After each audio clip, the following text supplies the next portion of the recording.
Que hoje eu quero abordar com vocês na história do cristianismo é sobre o martírio e apologética, que são esses dois pontos muito importantes que houveram ali no cristianismo antigo, especialmente no cristianismo entre o século II e III. Que a vida dos cristãos, especialmente ali nos 280 anos de história antes dele se tornar ali uma religião que foi adotada pelo imperador Constantino, quase me fugiu a memória dele aqui. Que é a partir desse momento ali no início do século IV, então o cristianismo começou então a ser adotado gradativamente pelo Império Romano. Mas antes disso, nos 280 anos anteriores a isso, então, foi um momento ali bastante perigoso para os cristãos estarem vivendo. Embora as perseguições, lembrando que elas foram esporádicas durante esse período ali de 280 anos, desde a morte de Jesus ali até o Edito de Milão lá em 313. Mas é válido aqui também relembrar um pouco daquilo que eu mencionei na live anterior sobre quais eram os motivos principais que os cristãos foram perseguidos. E primeiro de tudo era por conta da recusa de eles adorarem aos deuses e o imperador romano. Então eles tinham ali uma acusação de ateísmo, de impiedade, porque eles se recusavam a adorar esses deuses, e para os romanos isso era uma questão muito importante, porque era o que mantinha a paz para a proteção do império, a paz dos deuses, para receber então dos deuses essa proteção do Império Romano. Então era como se fosse uma religião que proporcionava ali, assim, aquilo que seria mais uma espécie de troca. As pessoas fazem uma devoção a esses deuses, oferecem a sacrifício aos deuses e ao imperador de Roma, e em troca disso, os deuses romanos proporcionam ao Império Romano a paz e a estabilidade, evitando ali problemas como, por exemplo, fome, guerra, pestes, dentre outras coisas ali que assolavam os romanos. Além disso, também, os cristãos foram perseguidos por uma outra questão muito importante, que era em relação a que eles consideravam como sendo práticas secretas que os cristãos tinham, porque os cristãos se reuniam ali em locais privados, como, por exemplo, casas, em catacumbas, e isso, para os antigos romanos, levantava certas suspeitas. Por exemplo, naquele momento, eles ainda não conheciam exatamente, os romanos antigos, sobre qual era a crença dos cristãos. Então, quando eles ouviam falar de ouvido realmente de uma outra pessoa, passando essa mensagem de boca em boca, de que os cristãos, por exemplo, estavam se reunindo ali em casas particulares ou em catacumbas para comer o sangue e o corpo de Cristo, isso para o ouvido de um romano soava muito estranho. Então, eles tinham uma ideia errônea, de que os cristãos estavam ali cometendo canibalismo. Como assim, comendo o sangue e o corpo daquele que foi crucificado? Eles não compreendiam sobre isso. Também, por exemplo, uma outra acusação, além do canibalismo que os cristãos sofriam, que era a acusação de incesto. Porque um rito cristão, uma certa tradição que os cristãos tinham antigamente, que nós encontramos até mesmo no Novo Testamento, é sobre o ósculo santo, que é aquele que é chamado de beijo da paz. Os cristãos têm esse costume de se cumprimentarem com um beijo. E além disso, de eles terem esse beijo, eles se tratam como irmãos e irmãs, todos eles sendo juntos ali em comum. E isso, para aqueles que eram os romanos e não conheciam o que estava acontecendo ali entre os cristãos, eles interpretavam como se os cristãos, além de serem grupos de canibais, eram também incestuosos. Então isso também, embora era uma compreensão totalmente equivocada a respeito da crença dos cristãos, estava também relacionada a essa perseguição, porque era uma associação secreta, muito estranha, que tinha ali uma religiosidade excessiva que era incompreensível para os romanos. Eles não entendiam o que estava acontecendo ali. E também uma outra questão aqui que levou, um outro ponto, que levou os cristãos a serem perseguidos, é porque eles foram acusados muitas vezes de serem os causadores da ira dos deuses em relação aos romanos. Então, por exemplo, quando aconteciam epidemias, quando o exército romano era derrotado em alguma batalha, quando aconteciam desastres naturais, como, por exemplo, além de pestes, digamos, uma enchente do rio, quando dava muitas chuvas torrenciais e inundava toda a plantação, não tinha plantação. Isso que acontecia, que eram muitas vezes causas naturais, as pessoas romanas culpavam os antigos cristãos, porque pelo fato de eles não estarem adorando aos deuses do mundo greco-romano, aos deuses do império, isso estava causando a ira dos deuses para o Império Romano. Então eles estavam sendo acusados de bodes expiatórios em relação a essas causas naturais. Então, como resultado dessas perseguições, por conta desses motivos, muitos cristãos naquele tempo foram presos, outros tiveram propriedades confiscadas, alguns deles foram enviados para o exílio, ou muitos foram enviados à morte, morreram através de diversas torturas também, como, por exemplo, morreram sendo queimados, outros crucificados, outros eram lançados às feras, nos anfiteatros que haviam ali no Império Romano. Então, foram várias formas de morte que os cristãos tiveram que enfrentar por conta disso, de eles serem acusados dessas coisas e especialmente por conta de os cristãos se recusarem a sacrificar aos deuses do Império Romano e ao imperador também, que era tratado como uma divindade. Mas, claro, sempre lembrando que essas perseguições eram, na maioria das vezes, esporádicas. Elas aconteciam em determinados períodos só de tempo, em determinadas localidades, determinadas regiões. E só aconteceu de forma universal, realmente, mais especificamente em 2 ocasiões durante esses 280 anos de história.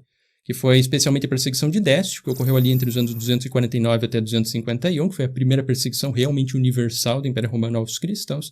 E, posteriormente, também uma perseguição que foi a de Diocleciano, de 303 a 311, que é chamada de a Grande Perseguição, que foi a perseguição mais forte de toda a história do cristianismo primitivo. Mas, além dessas 2 perseguições, que foram realmente universais, as demais foram esporádicas. Então, não foi assim o tempo todo que os cristãos foram perseguidos. Algumas regiões ali do Império Romano levou até mais de um século até algum cristão ser realmente perseguido por conta disso. E foi nesse contexto de perseguição que surgiu exatamente aquilo que vamos abordar mais especificamente no vídeo de hoje, que é a respeito do mártir. Que mártir é uma palavra que ela vem do grego que se chama mártires, que significa testemunha. Então, por exemplo, a ideia de uma pessoa testemunhar perante um tribunal, isso já era considerado como um mártir. Só que com o desenvolvimento do cristianismo e essas perseguições que eles enfrentaram, muitas vezes sendo levados à morte, a ideia de mártir acabou ganhando um outro significado, porque eles estão testemunhando a verdade de sua religião, a verdade que para eles, da religião deles, a verdade do Cristo para eles, através de darem a sua própria vida em prol daquilo que eles acreditavam ser a verdade. Agora, sobre a questão de martírio mesmo, de você entregar a sua vida em favor da fé que você acredita, isso não é uma novidade especificamente que nós observamos ali com os cristãos. Na verdade, essa ideia ela vem especificamente do judaísmo, conforme nós encontramos lá num livro que faz parte da Bíblia católica, mas que não se encontra nas Bíblias protestantes, que é o livro de 2 Macabeus. Que o 2 Macabeus ali, ele retrata, por exemplo, sobre diversas perseguições que ocorreram ali durante o antigo quarto Epífanes, que foi um rei ali que tentou então fazer um helenismo forçado aos judeus por volta do século II antes da Era Comum. Então, ali, o antigo quarto Epífanes pediu para que eles sacrificassem porcos no Templo de Jerusalém, essas coisas assim. Os judeus se recusavam a fazer isso. Claro que muitos aceitavam, eles preferiam se manter vivos, mas muitos desses que se recusavam, eles foram, então, martirizados no judaísmo por rejeitarem profanar a lei de Moisés, profanar o seu templo, sacrificando ali coisas que não eram devidas no Templo de Jerusalém. Sendo que nesse livro, que esse livro ali, embora ele retrate eventos que ocorreram ali por volta do ano 167, 164, por ali assim, que foram as perseguições do antigo quarto Epífanes, o livro de 2 Macabeus ele foi escrito um pouco depois desses eventos, algumas décadas depois, ali por volta dos anos 120. E também esse livro de 2 Macabeus, ele não é totalmente histórico. Existem algumas coisas aqui que são reelaboradas, mais ampla do que realmente aconteceu, que era o estilo de retórica que muitos escritores antigos tinham. Era diferente do que nós observamos nos dias de hoje, em que, para o historiador atual, se tenta, então, transmitir ali, através de seus textos, aquilo que seria o retrato mais fidedigno do que aconteceu no passado. Mas isso não era assim para determinados escritores antigos. Eles, muitas vezes, ampliavam aquilo que realmente aconteceu. Eles davam embelezamento em toda essa literatura. E o mesmo acontece também aqui com o 2º livro de Macabeus. Mas, no entanto, embora existam esses embelezamentos literários e retóricos aqui nesse livro, esses textos serviram de inspiração não apenas para os judeus, mas também para os cristãos antigos a respeito do martírio.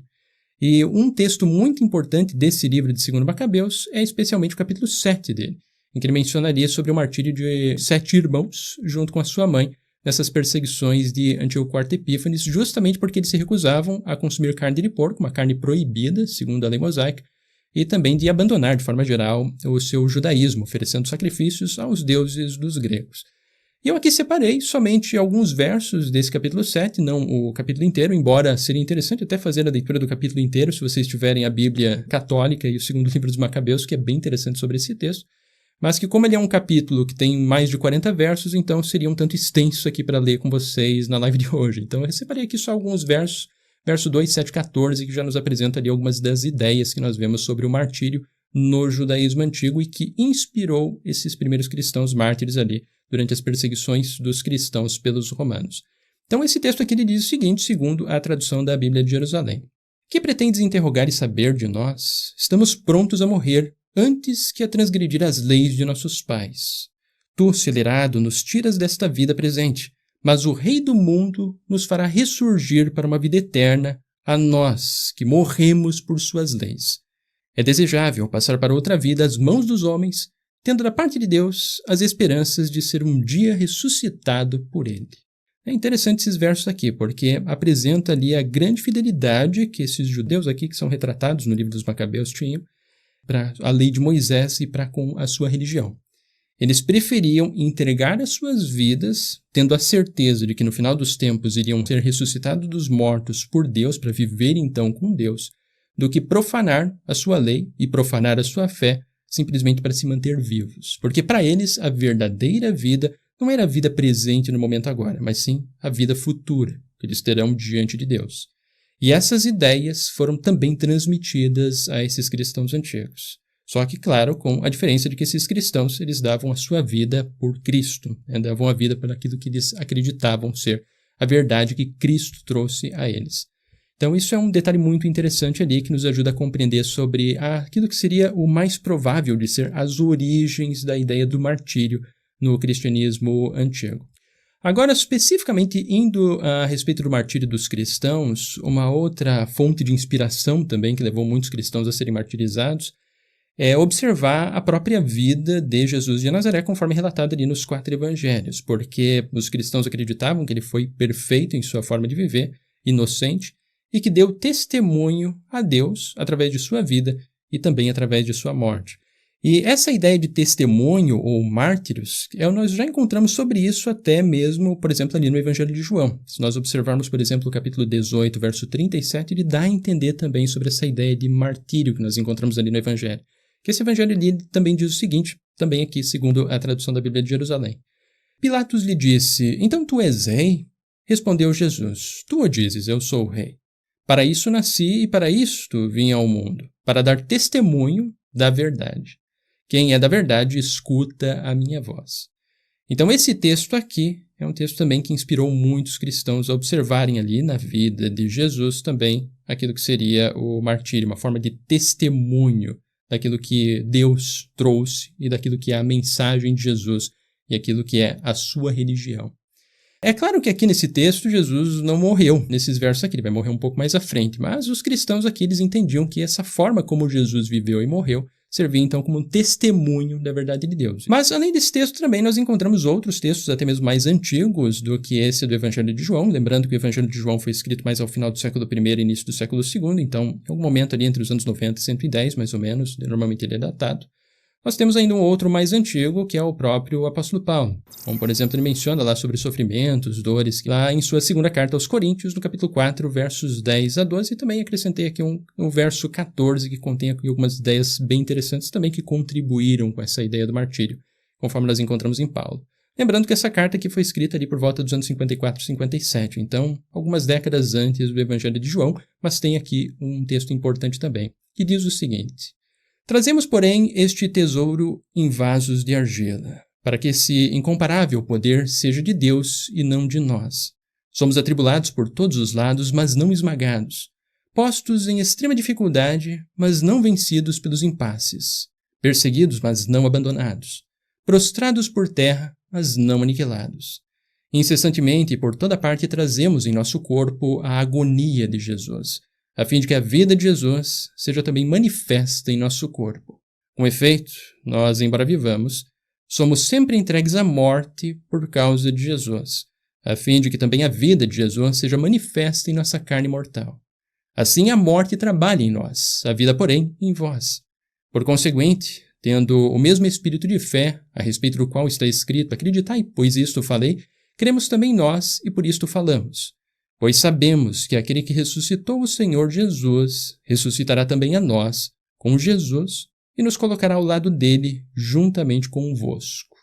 São versos interessantes que nos ajudam a compreender, a partir daqui de Paulo, a aceitação dessa perseguição que os cristãos sofriam por fidelidade a Cristo. Então é um sofrimento como um testemunho também da vida de Jesus, e também aqui esse texto apresenta ali de forma clara, assim como também apresenta lá com os Macabeus, naquele texto de 2 Macabeus capítulo 7, sobre essa fé na ressurreição e na recompensa eterna, que era compartilhado tanto por judeus quanto por cristãos. Então, especialmente ali a partir do século II, é que nós temos o martírio no cristianismo como aquilo que seria uma expressão suprema do discipulado cristão. A pessoa morrer como mártir era como se ela estivesse sendo ou mantendo a sua vida de forma muito semelhante a Cristo. E através dessa morte como mártir, ela receberia o seu verdadeiro galardão de vida após a sua ressurreição, que estaria então definitivamente com Jesus. E existem vários exemplos de mártires que nós observamos desde o século I até ali ao século III, porque nós temos muitos mártires importantes. É claro que, ao todo, se nós fôssemos colocar aqui, a quantidade de cristãos que morreram através dessas perseguições pelos romanos foi em torno de uns 10 a 20 mil. Mas dentre estes, alguns se destacam por conta das fontes que chegaram até nós, que mencionam a respeito dessas pessoas, e também por conta da importância que eles tinham para suas comunidades cristãs. Então, se nós fôssemos seguir aqui uma ordem cronológica a respeito desses mártires, nós poderíamos dizer que o primeiro mártir que nós vemos no cristianismo seria Estevão, conforme nós encontramos lá em Atos dos Apóstolos, capítulo 7, que foi, no caso, seria o primeiro mártir cristão, ou ainda um proto-mártir ali, que, segundo esse livro, foi apedrejado. Um segundo mártir seria Tiago, filho de Zebedeu, morto ali por volta do ano 44, que também, segundo Atos dos Apóstolos, mas a partir do capítulo 12, nós vemos que ele foi executado por ordem de Herodes Agripa I, que era o rei da Judeia nesse momento. Após ele, outros 2 mártires muito importantes, segundo a tradição da igreja, conforme nós observamos na Patrística, em Eusébio de Cesareia, em Tertuliano e ainda outros textos também que são considerados muitas vezes de textos apócrifos, nós vemos ali que Pedro e Paulo foram 2 mártires importantes que morreram em Roma ali por volta dos anos 64 e 68. Pedro teria sido crucificado de cabeça para baixo sob Nero, conforme nós encontramos no primeiro texto, que é mencionado Atos de Pedro, foi escrito lá por volta dos anos 180 a 190, então final do século II. E também essa mesma tradição ali é mencionada por Tertuliano e Eusébio de Cesareia, dentre outros textos. Mas é claro que aqui sobre Pedro, especificamente essa crucificação de cabeça para baixo, como eu já abordei aqui em outros vídeos no canal para vocês, não é uma tradição que nós, da perspectiva histórica, como historiadores, podemos dizer que realmente aconteceu. Porque o primeiro texto a mencionar sobre essa crucificação de Pedro de cabeça para baixo, ele ocorre só após quase um século depois do que pode ter acontecido ali com a morte de Pedro, só ali nos Atos de Pedro, nos 180 e 190, que depois, então, foi transmitido para outras tradições cristãs. Mas esse é o primeiro texto da história. E nesse texto, assim como também em outras tradições sobre o martírio de Pedro de cabeça para baixo, existem várias questões ali, vários pontos que claramente são pontos lendários. Como, por exemplo, esse texto apresenta que Pedro teria ressuscitado um peixe, que um cachorro começou a falar, dessas coisas assim. Então, existem várias coisas ali que não condizem com aquilo que nós esperaríamos de um texto para considerar ele como sendo um relato fiel do que realmente aconteceu.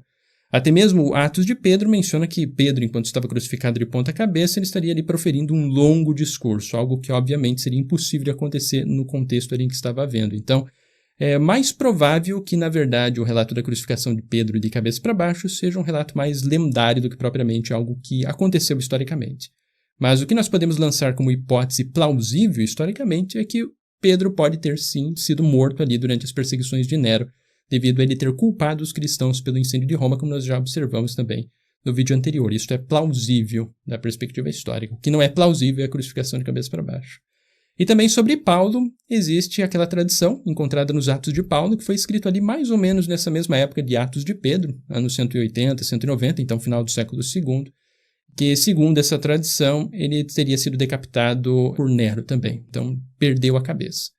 Só que também é uma tradição que nós observamos ali muitas lendas em relação a ela, porque, por exemplo, essa tradição menciona Atos de Paulo, que quando Paulo foi decapitado, a espada, o que jorrou de seu pescoço e de sua cabeça não foi sangue, mas sim foi leite branco puro.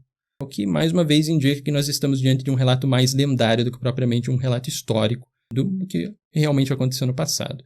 Mas que é plausível que ele tenha sido morto de alguma forma desconhecida, nós não podemos afirmar com certeza, durante as perseguições de Nero. E após ele também, um outro mártir muito importante para a tradição cristã é Inácio de Antioquia. Morreu ali pouquinho depois dos anos 110, mais ou menos ali, é considerado que se deu a morte dele. Inácio de Antioquia, que foi o bispo da cidade de Antioquia, escreveu várias cartas ali que foram muito importantes, são um testemunho muito importante para nós compreendermos como estava se desenvolvendo ali o pensamento cristão primitivo. No entanto, embora essas cartas de Inácio de Antioquia elas sejam muito importantes, um ponto aqui que é válido de acrescentar a respeito delas é que nós não sabemos se elas realmente são autênticas. Existem vários historiadores que entendem que elas foram escritas, na verdade, um pouco depois de Inácio de Antioquia, por alguém se passando por Inácio, algo que ocorreu até mesmo dentro do Novo Testamento, como nós observamos ali com 1º e 2º Pedro, que foram cartas que não foram escritas pelo apóstolo Pedro, mas que, na verdade, foram desenvolvidas em nome de Pedro. Então, isso pode ter acontecido com Inácio de Antioquia também. No entanto, embora essas cartas podem, talvez, não ser de fato autênticas de Inácio de Antioquia, elas nos apresentam as ideias que os cristãos do século II tinham a respeito do martírio. E também elas podem ter aqui certas ideias referentes a como que Inácio de Antioquia morreu, que podem sim ser plausíveis de uma perspectiva histórica. Então, uma dessas cartas que Inácio de Antioquia escreveu, se essa carta for autêntica, embora ela não sendo autêntica, também continua sendo importante por ser produzida no século II da Era Comum por algum cristão, ela nos reflete ali sobre como que Inácio teria sido martirizado e como que ele via o martírio, ou como que o cristão que escreveu essa carta entendia também essa questão do martírio, que é especialmente a Epístola aos Romanos, no capítulo 4 de Inácio de Antioquia, que é um capítulo bem curtinho aqui, então é interessante de fazer a leitura desse importante texto aqui para vocês também, que diz o seguinte: Escrevo a todas as igrejas e anuncio a todos que, de boa vontade, morro por Deus, caso vós não me impeçais de o fazer. Isso porque existiam alguns cristãos que tentavam impedir que Inácio de Antioquia fosse martirizado, por isso que ele escreve isso aqui. Eu vos suplico que não tenhais benevolência importuna por mim. Deixai que eu seja pasto das feras, por meio das quais me é concedido alcançar a Deus. Sou o trigo de Deus, e serei moído pelos dentes das feras, para que me apresente como o trigo puro de Cristo. Ao contrário, acariciai as feras para que se tornem minha sepultura, e não deixem nada no meu corpo para que depois de morto eu não pese a ninguém. Então eu serei verdadeiramente discípulo de Jesus Cristo, quando o mundo não vir mais o meu corpo. Suplicai a Cristo por mim, para que eu, com esses meios, seja vítima oferecida a Deus. Não vos dou ordens como Pedro e Paulo. Eles eram apóstolos e eu sou um condenado. Eles eram livres e eu até agora sou um escravo. Contudo, se eu sofro, serei um liberto de Jesus Cristo, e ressurgirei nele como pessoa livre. Acorrentado, aprendo agora a não desejar nada. É interessante aqui sobre essa carta de Inácio de Antioquia, que ele estava sendo conduzido ali de Antioquia até a cidade de Roma, para ser morto pelas feras, e durante esse período de trasladação dele dessa cidade de Antioquia a Roma, ele conseguiu ali escrever essas cartas, lembrando se essas cartas forem autênticas. Mas ele aqui apresenta a ideia de que os cristãos não deveriam tentar impedir que ele fosse oferecido, como se fosse um sacrifício, fosse oferecido ali para servir de martírio, servir de testemunha a Cristo, e que, além de eles não tentarem impedir, ele até mesmo escreve que as pessoas devem ali, especialmente aqueles que vão cuidar das feras, devem acariciar as feras para que elas sirvam bem de sepultura para Inácio de Antioquia. Então, para ele morrer por Cristo era algo extremamente importante, que nós vemos aqui nesse texto. É algo bem curioso que nós vemos aqui como que ele entendia oferecer a sua vida em nome de Cristo, em nome daquilo que ele acreditava. Depois de Inácio de Antioquia, também um outro mártir muito importante ali ainda no século II é Policarpo de Esmirna, que foi morto ali por volta dos anos 155, em Esmirna, que fica na atual Turquia. E o interessante de Policarpo é que ele morreu como um homem já bem idoso. Ele tinha ali seus já 86 anos de idade. E naquele tempo, naquelas condições, naquela cultura em que estavam vivendo ali os romanos, uma pessoa que alcançasse até 86 anos era realmente um feito bem extraordinário. Mais ou menos comparando como se fosse hoje, talvez, um homem de 100 anos. Ele era realmente bem idoso para aquele seu tempo ali. E ele também foi martirizado justamente por se recusar a oferecer sacrifício aos deuses romanos. E sobre o martírio de Policarpo, como que aconteceu essa morte dele, nós encontramos em um texto que é chamado exatamente dessa forma, que tem o título O Martírio de Policarpo. É um texto que foi escrito ali um pouco depois da sua morte, por volta dos anos 160 da Era Comum. Então nós estamos ali por volta da segunda metade do século II. E aqui eu separei aqui só alguns versos do capítulo 9 e também do capítulo 14 e 16, que nos apresenta ali mais como que os cristãos nessa época, no século II, entendiam o martírio, de entregar a vida por aquilo que eles acreditavam. Então, a partir do capítulo 9, ali nós encontramos Policarpo dizendo o seguinte: 86 anos servi a ele, a Jesus Cristo, e ele nunca me fez mal. Como então posso blasfemar contra meu Rei e Salvador? Policarpo, com as mãos atadas atrás de si, estava pronto para o martírio, como um carneiro nobre, destinado a ser oferecido como holocausto agradável a Deus. Olhando para o céu, ele orou: Ó Senhor Deus Todo-Poderoso, Pai do teu amado e bendito Filho Jesus Cristo, por meio de quem conhecemos a ti, Deus dos anjos, das potestades, de toda a criação e de todos os justos que viveram antes de ti. Agradeço-te por me considerares digno deste dia e desta hora, de participar do número dos mártires e de beber do cálice do teu Cristo, para a ressurreição da vida eterna, da alma e do corpo, na incorruptibilidade do Espírito Santo. Que eu seja recebido hoje como um sacrifício puro e agradável diante de ti. Após pronunciar o Amém e concluir sua oração, os homens acenderam o fogo. Então ocorreu algo extraordinário. A chama se formou em torno de Policarpo como uma abóbada, protegendo seu corpo. Ele não parecia queimado, mas como pão assando ou metais brilhando ao fogo. Um aroma suave, semelhante a um incenso ou outro perfume precioso, se espalhou. Vendo que o corpo não poderia ser consumido pelo fogo, os carrascos ordenaram que se aproximassem com a espada. Ao ser ferido, saiu uma pomba e muito sangue, apagando a chama, e toda a multidão se maravilhou diante dessa diferença entre os incrédulos e os eleitos. É claro que nós aqui estamos diante de um texto também que não apresenta necessariamente aquilo que seria um registro fiel e totalmente concreto daquilo que ocorreu no passado. É óbvio que ele foi embelezado aqui para efeitos literários e apologéticos. Mas é claro que é um texto que ilustra como que os cristãos viam o martírio, qual era a perspectiva que eles tinham a respeito da importância do martírio. Então ele ilustra ali muito bem a ideia que esses cristãos tinham ali no século II, quando esse texto foi desenvolvido, de que o martírio era uma expressão suprema do que significa ser cristão. Você poder entregar a sua vida em nome de Cristo e em nome daquilo que você acredita como sendo um cristão. Então é um texto muito importante nesse sentido também. Depois de Policarpo, nós também temos um outro mártir importante, que foi Justino Mártir. Até mesmo ele recebeu esse epíteto final, Justino Mártir. Ele foi morto ali um pouco depois de Policarpo, por volta dos anos 165, foi decapitado em Roma por defender a fé. E também é válido aqui acrescentar, além de mártires homens, também mártires mulheres, que foram testemunhas importantes também da fidelidade cristã nesse momento histórico ali, entre o século II e III. Sendo que aqui 3 mulheres se destacam especialmente nesse contexto. A primeira delas, ali por volta dos anos 177, que foi Blandina, que morreu em Lyon, que hoje faz parte ali da região da França. Ela é uma escrava que foi açoitada, depois foi queimada, foi jogada a bois selvagens, os bois chegaram a dar uma chifrada nela, voou para o alto, caiu de novo. Ela estava tendo tantos sofrimentos ali que chegou alguém e matou ela através de uma adaga, junto com vários outros mártires ali também nessa região. Mas Blandina, ela entrou para a história como uma das mártires mulheres que deram ali testemunho e foram uma das grandes mulheres fiéis na história do cristianismo.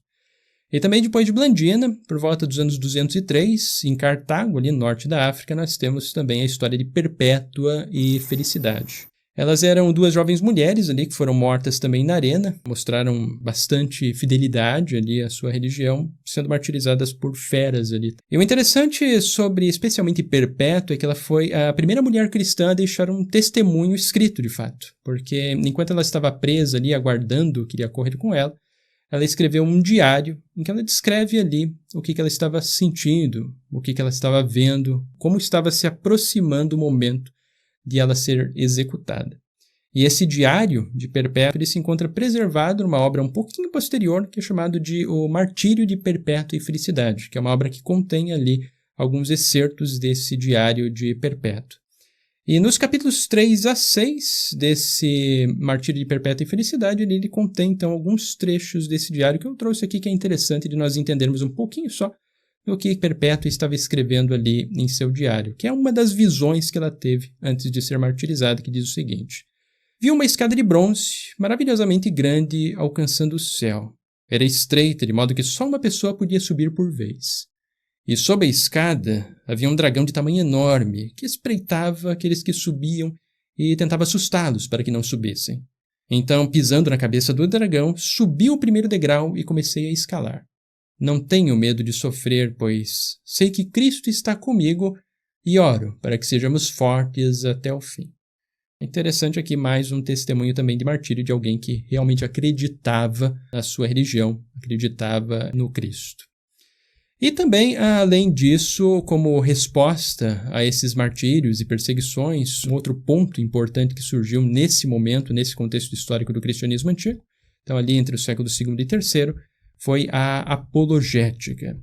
Que a apologética foi uma forma que os cristãos então encontraram de responder às perseguições que eles estavam sofrendo. A apologética é um termo que vem do grego, que significa, na verdade, defesa. Que, no caso do contexto cristão, seria uma resposta em defesa da fé, ou uma defesa racional que eles tinham da fé. E muitas dessas obras apologéticas eram destinadas até mesmo a imperadores ou governantes de cidades, mas os romanos, de forma geral, para que eles pudessem entender o que de fato os cristãos acreditavam e também que essas perseguições pudessem, de alguma forma, serem amenizadas e eles fossem aceitos na sociedade. E até mesmo a ideia de apologética, essa defesa da fé cristã, ela na verdade não veio somente ali como uma ideia a esmo que surgiu no século II e século III. Nós encontramos já essa ideia até mesmo dentro dos próprios escritos que fazem parte do Novo Testamento, que foram os primeiros escritos do cristianismo antigo, como é o caso, por exemplo, da primeira epístola de Pedro, capítulo 3, verso 15, que foi escrita ali por volta dos anos 70, 85, então final do século I da Era Comum, que diz especificamente esse verso, essa ideia da origem, essa ideia de apologética, que esse verso diz o seguinte: santificai a Cristo, Senhor, em vossos corações, estando sempre prontos a dar razão da vossa esperança a todo aquele que vô-la pede. Então é desse verso aí que surge essa ideia justamente de apologética. Até mesmo aqui nos dias de hoje nós encontramos várias pessoas aqui no YouTube, vários cristãos, tentando justamente apresentar uma defesa de sua fé. É bem comum nós encontrarmos por aqui canais grandes até mesmo que se dedicam a essa ideia de apologética, tentar defender a fé cristã a partir de uma perspectiva racional, que especialmente começou a ser grandemente desenvolvida ali no cristianismo antigo, mais especificamente ainda a partir do século II, por conta dessas perseguições que os cristãos estavam sofrendo e o fato de eles não estarem sendo bem aceitos na sociedade romana. Sendo que os primeiros apologistas formais que surgiram, os mais conhecidos, foram dois, ali por volta dos anos 125 e 130. Um deles é chamado de Quadrato de Atenas, e um outro também desse mesmo local de Atenas, chamado Aristides, conhecido como Aristides de Atenas. Eusébio de Cesareia menciona um pouco a respeito desses dois. Nós temos ali em História Eclesiástica, no livro 4, a partir do capítulo 3, tem alguma menção, diz o seguinte esse texto: após Trajano reinar por 19 anos e meio, Hélio Adriano tornou-se seu sucessor no império. A ele, Quadrato dirigiu um discurso contendo uma apologia à nossa religião, porque certos homens perversos tentaram perturbar os cristãos. A obra ainda está nas mãos de muitos irmãos, assim como nas nossas, e fornece provas claras da compreensão do homem e da sua ortodoxia apostólica. Aristides, um fiel devoto de nossa religião, deixou, como Quadrato, uma apologia da fé dirigida a Adriano. Sua obra também foi preservada até os dias atuais por inúmeras pessoas. Claro, preservada até os dias atuais, os dias de Eusébio, mas que infelizmente muitas partes dessas obras acabaram se perdendo aí ao longo desses quase 2000 anos de história do cristianismo. Ou mais especificamente, a partir do momento que Quadrato e Aristides desenvolveu sua obra, estamos aí perto de 1900 anos mais ou menos de história. E também uma outra fonte que corrobora nesse sentido, também com o que Eusébio escreve, é Jerônimo, em Homens Ilustres, capítulos 19 a 20, que foi desenvolvido um pouco depois ali de Eusébio de Cesareia, mas que também menciona nesse sentido. Quadrato, discípulo dos apóstolos, apresentou a Adriano uma obra composta em prol da nossa religião, indispensável, repleta de argumentos sólidos e fé e digna de ensinamento apostólico. Aristides, um filósofo ateniense muito eloquente, discípulo de Cristo, embora ainda conservando sua forma filosófica, apresentou uma obra a Adriano da mesma época em que Quadrato apresentou a sua. A obra continha uma declaração sistemática de nossa doutrina, ou seja, uma apologia ou uma defesa para os cristãos, que ainda existe e é considerada pelos filólogos como um monumento à sua genialidade. Então, esses foram os primeiros dois. Mas, além deles, vieram vários outros escritores e filósofos cristãos muito importantes também que desenvolveram várias obras que vão não apenas contribuir para essa defesa da religião cristã frente aos romanos, que não a compreendiam bem e estavam perseguindo os cristãos, mas que também vão gradativamente ajudar a sintetizar a religião cristã e formar aquilo que será considerado posteriormente como a ortodoxia cristã. Dentre eles, então, nós temos vários escritores e apologetas cristãos. Com alguns desses principais seria Justino Mártir, Taciano da Síria, Aristo de Pela, Atenágoras de Atenas, Teófilo de Antioquia, Melito de Sardes, Apolinário de Hierápolis, Milcíades, Hermias, que ficou ativo ali no século II, mas as datas desse daqui especialmente são mais desconhecidas, Tertuliano de Cartago. Tertuliano aqui, é válido acrescentar que sobre a questão relacionada aos mártires, tem um texto muito famoso que ele menciona lá no seu escrito Apologéticos, no capítulo 50, em que ele diz o seguinte: tornamo-nos mais numerosos todas as vezes que somos ceifados por vós. O sangue dos cristãos é semente. É um dos textos mais conhecidos de defesa ao martírio que nós encontramos nos escritores cristãos antigos. E além de Tertuliano, nós também temos Orígenes de Alexandria. Orígenes de Alexandria, que é válido acrescentar que ele escreveu uma obra muito importante e bem extensa, que foi uma obra contra Celso, de apologia cristã, que Celso era um escritor que escreveu também uma obra extensa, mas atacando os cristãos, e o que Orígenes ali fez foi justamente desenvolver uma obra refutando esses ataques de Celso. Então é uma obra bem extensa. Até aqui em português se encontra essa obra publicada pela Paulus, na coleção Patrística, que é uma coleção ali que tem mais de 40 volumes. Um desses volumes é dedicado simplesmente à tradução dessa obra contra Celso. Ela é bem extensa, tem, se não me falha a memória, acho que são perto de 400 páginas. Então é bastante conteúdo que tem ali e muito importante também para a história do cristianismo essa obra contra Celso. Então, são alguns dos principais apologetas cristãos que contribuíram muito para o desenvolvimento do pensamento cristão ali entre o século II e III. E aqui, então, o que nós vemos a partir disso, tanto do martírio quanto da apologética cristã, que se desenvolveu especialmente entre o século II e III, essas duas formas que surgiram, tanto martírio quanto apologético, foram as formas de realmente os cristãos responderem a essas perseguições. Primeiro de tudo, através desse martírio, como um testemunho supremo de sua fidelidade, imitando aquilo que seria a vida de Cristo, e a apologética como uma defesa racional da fé, apresentando o cristianismo como verdadeiro para aqueles que eram os romanos, e para aquilo que eles acreditavam ser então. E também, além de ser verdadeiro, mas na perspectiva dos apologetas cristãos, também como uma religião moral e que trazia benefício à sociedade na perspectiva deles. Então, ambos caminhos, tanto o martírio quanto a apologética, eles ajudaram a consolidar de fato a fé cristã e abriram espaço, então, para a permanência do cristianismo nos séculos posteriores que vão se seguir. E na próxima live aqui que eu vou desenvolver com vocês, então no próximo vídeo, nós vamos dar continuidade nessa história, observando outras questões ainda muito importantes que surgiram nesses 2 séculos de história do cristianismo. Foi especialmente sobre as heresias cristãs, ou heresias na perspectiva da proto-ortodoxia que existia naquela época. Então nós vamos observar sobre vários movimentos distintos que haviam surgido ali também, e que muitas vezes se acreditava estarem também seguindo Cristo, só que de uma forma bem distinta. Isso é o que nós vamos ver então na próxima live e no próximo vídeo aqui da série História do Cristianismo. E se você ficou com alguma dúvida, tem alguma crítica, comentário ou sugestão de novo vídeo, você pode escrever logo aqui abaixo, na seção de comentários aqui do YouTube, que eu procuro ler todos os comentários ali. Também convido a deixar o like aqui nesse vídeo, para ajudar o canal a crescer e alcançar ainda muitas outras pessoas. E também, se você valoriza o meu trabalho aqui no YouTube, eu convido a se tornar membro aqui do canal, através do botão Seja Membro, logo aqui abaixo do vídeo, ou ainda um apoiador, através da plataforma do Apoia-se, que é fundamental para manter esse projeto vivo. Com isto, lhe desejo muita paz, saúde e prosperidade, e nos vemos muito em breve nos próximos vídeos aqui do canal.